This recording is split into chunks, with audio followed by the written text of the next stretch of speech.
Well, hi there, welcome back. Dan again from CleanGuru. So you're having a new cleaning venture. You're going to start your own cleaning company.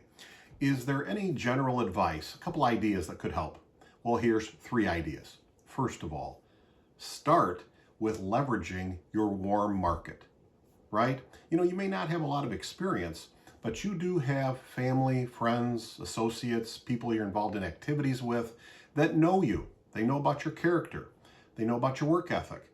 And if you let them know that you're looking, maybe, let's say, to start a little cleaning company at night, and you want to pick up a few places to clean, would they be willing to let you know if there's any places they know about?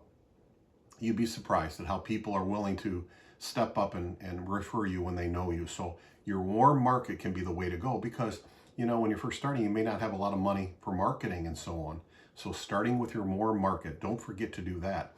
Speaking of starting there, start number 2 with leveraging yourself.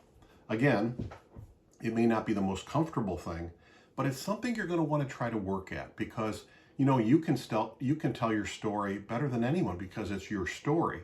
So whether you're calling someone or knocking on doors, if you go in and tell somebody, listen, here's my situation, here's where I work, I don't have a lot of cleaning experience, but there are people that know me. I'm just looking to pick up an account or 2 at night to try to start to do this. It would be me personally involved. You'd be surprised how people really respond to that authentic, genuine selling approach from you. And like I say, it also can be very inexpensive, just like starting with your warm market. And then the third thing is keep it simple.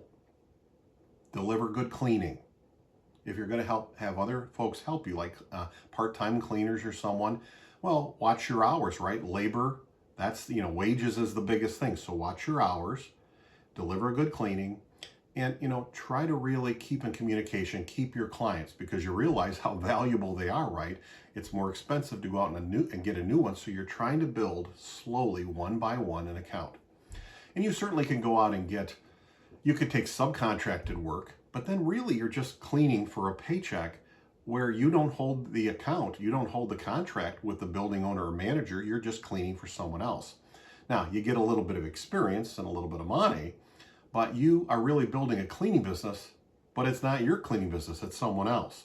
So you want to primarily work at having most of your accounts be accounts that you've landed where you've got the contract.